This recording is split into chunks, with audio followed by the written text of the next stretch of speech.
Welcome student. तो आज के क्लोज टेस्ट 6 में आप सभी का स्वागत है। स्टार्ट करते हैं अपनी क्लास। ये भी आपका प्री का ही क्लोज टेस्ट रहा है 2024 के प्री में। देखिए, टी प्राइजेस किससे रिलेटेड है? चाय की कीमतों से, right. Tea prices in the domestic dash. देखो, सब्जेक्ट मेरा क्या है? टी प्राइजेस है ना। किसकी बात कर रहा है? क्योंकि टी प्राइजेस की है। इन the domestic field, domestic zone, domestic market और डोमेस्टिक एरिया, है ना। कंटिन्यू टू रूल हाई, क्या करती है? जारी रहती है। किस चीज को जारी रखती है? रूल करने में, हाई रूल करने में इन द करंट ईयर, जो अभी का साल है उसकी बात कर रहा है। डेस्पाइट, डेस्पाइट का मतलब क्या होगा भाई? के बावजूद। किसके बावजूद? आगे पढ़ लेते हैं, किसके बावजूद। ठीक है, डेस्पाइट द एक्सपेक्टेशन, की उम्मीदों के बावजूद। किस चीज की उम्मीदें हैं? ऑफ अ हायर प्रोडक्शन, यानी कि ज्यादा प्रोडक्शन की उम्मीदों के बावजूद हाई रूल कर रहा है। As compare to the previous year, तुलना की जाए पिछले साल की तुलना में, है ना। अब बताओ, पैसा बढ़ रहा है किसका? कहाँ पे बढ़ता है? फील्ड में बढ़ता है, जोन में बढ़ता है, मार्केट में बढ़ता है कि एरिया में बढ़ता है? क्या बोलते हैं? मार्केट में प्राइस। तो ये तो सूटेबल, ज्यादा ज्ञान लगाने की भी जरूरत नहीं है। जाहिर सी बात है कि यार मार्केट में ना प्राइस बहुत हाई चल रही है। कोई भी नहीं बोलता कि जोन में प्राइस हाई चल रही है, कि एरिया में हाई चल रही है, कि फील्ड में हाई चल रही है। ठीक है, फिर आते हैं आगे। कहता है कि भाई ड्यूरिंग द पास्ट 3 मंथ्स, पिछले 3 महीनों के दौरान tea prices have been, tea prices रही हैं। ठीक है, क्या रही हैं? अलाइनिंग रही हैं, एनकाउंटरिंग रही हैं, फेवरिंग रही हैं या काउंटरिंग रही हैं। वो आगे एक बार देखते हैं क्या कहना चाह रहा है। With the prices of other companies, दूसरी कंपनी उसके साथ में। अब देखो, काउंटर करने का मतलब तो क्या होता है भाई? विरोध करना होता है ना। फेवर करना मतलब समर्थन करना होता है, सपोर्ट करना होता है, उसके ही हित में बोलना होता है। एनकाउंटर करना का मतलब क्या होता है भाई? सामना करना होता है। एनकाउंटर अ प्रॉब्लम भी होता है जैसे। और अलाइनिंग का मतलब होता है बने रहना, या उसी ऑर्डर में बने रहना। यानी एक तरीके से मैं इसको ये भी बोल सकती हूँ कि भाई अरेंज होना, प्लेस होना, या अरेंज इन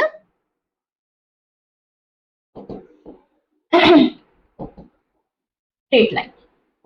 अब देखो क्या कहना चाह रहा है फिर, with the prices of other companies.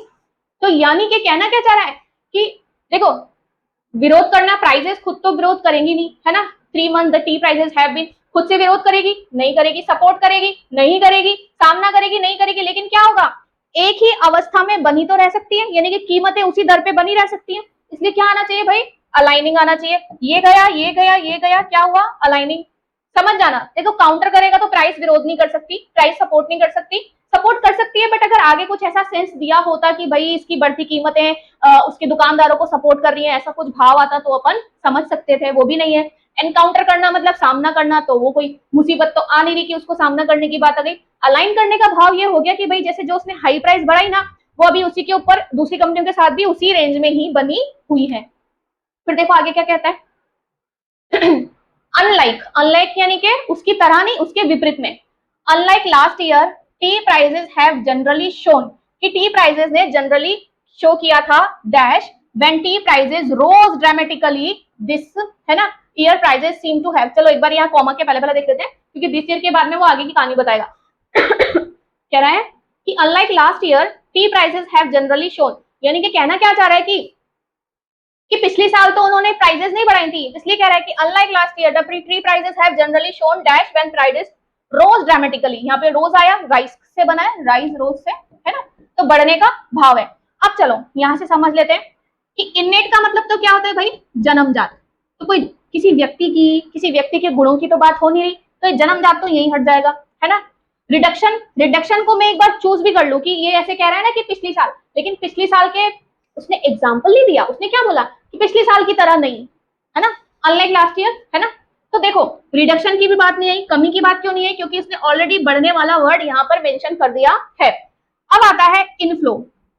Inflow का तो मतलब क्या होता है? अंतर्वाह, यानी अंदर कुछ आना। तो यहाँ पे ऐसे कोई फ्लो की भी बात नहीं हो रही, तो क्या होगा? Up trend. देखो, अप ट्रेंड का मतलब क्या होता है वो मैं आपको बता देती हूँ। धीरे धीरे जैसे ऊपर नहीं बढ़ती है, धीरे धीरे कीमतें बढ़ रही है, एंड एक टेंडेंसी होती है अप ग्रो करने की, आगे बढ़ने की, है ना। क्या बनेगा? अप ट्रेंड ही बनेगा। इनफ्लो आया नहीं, किसी चीज का फ्लो हो नहीं रहा अंदर की तरफ, ऐसा कुछ बता नहीं रहे, कमी की बात कर नहीं रहे, जन्मजात की बात होगी नहीं, क्योंकि क्या कहते हैं, बात तो टी प्राइजेस की हो रही है, किसी ह्यूमन बीइंग की हो नहीं रही, ठीक है। फिर आता है टी प्राइजेस, सॉरी, है ना, this year prices seem to have, अब इस साल जो कीमतें हैं वो प्रतीत होती हैं, सीम टू हैव प्रतीत होती हैं किस चीज में, टू हैव, अब हैव आया तो थर्ड फॉर्म ही आएगी, अबेटेड, मॉडरेटेड, स्टेबलाइज्ड और इक्वेटेड, है ना, at a rather high level. क्या प्रतीत हो रहा है भाई कि अब क्या है कि इस साल तो ऐसा महसूस होता है कि जो क्या होगा, हाई लेवल पर ही बनी रहने वाली है। तो अबेट का मतलब तो क्या होता है भाई, अबेट की अगर अपन बात करें तो इसका मतलब तो एक तरीके से किसी को रोकना होता है, किसी के प्रभाव को कम करना होता है, किसी को लेस इंटेंसिव बनाना होता है, तो वो अबेट कहलाता है। तो प्रभाव कम करने की तो बात हुई नहीं। फिर बात आती है मॉडरेट की, मॉडरेट करने का मतलब तो क्या होता है, वर्ब के सेंस में देखें तो क्या होगा भाई, शांत करने की बात आएगी, तो शांत भी नहीं होगा। क्यों, अब शांत क्यों नहीं होगा मैम, क्योंकि उसने देखो क्या मेंशन किया कि भाई प्राइस रोज ड्रामेटिकली, कि भाई ड्रामेटिकली प्राइस रोज हुई है, मतलब ड्रामा करते हुए हुई है, और this year prices seem to have, और इस साल भी कैसी प्रतीत हो रही है कि हाई लेवल पर ही होने वाली बात करिए, तो शांत करने का सेंस भी नहीं आएगा।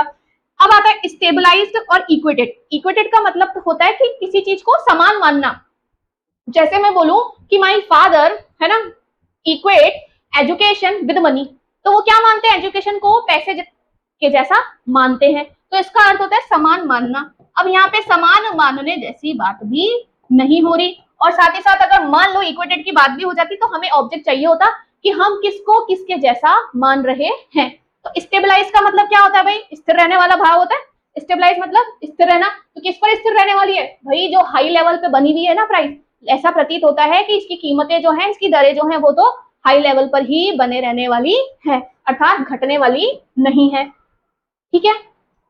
फिर क्या कहता है, in the subsequent 4 months, subsequent 4 months यानी आने वाले, है ना, द डैश एवरेज प्राइस, नहीं,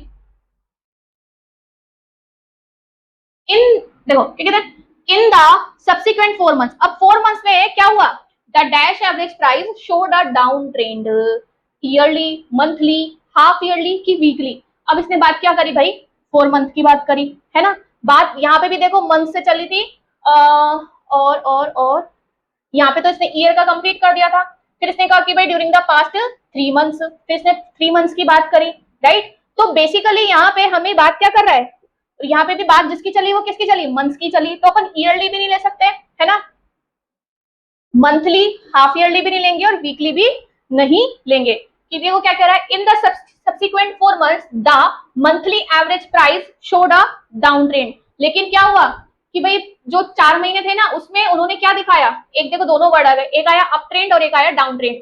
डाउन ट्रेंड होना यानी कि नीचे जाना, अप ट्रेंड होना यानी कि ऊपर की तरफ बढ़ना, तो हम क्या लेंगे, मंथली लेंगे। ये था आपका छोटा सा क्लोज टेस्ट, जो कि बात वही आती है कि अगर आपने अपने क्लोज टेस्ट को थॉरोली स्टडी किया, आई कैन अंडरस्टैंड कि यू हैव लेस टाइम, आपको टाइम बहुत कम मिलता है, लेकिन अगर आपने फिर भी क्लोज टेस्ट को थॉरोली स्टडी नहीं किया है तो you can't get proper word, proper option to answer it. Thank you so much. तो build the habit of reading more and more, ज्यादा से ज्यादा रीड करने की हैबिट डेवलप करें, so that whether it is your comprehension part, whether it's your close test part, and one more thing, whether it's your grammar question, when you are strong in reading, so you can click the error, you can get your answer, you can achieve your goal also. Thank you so much.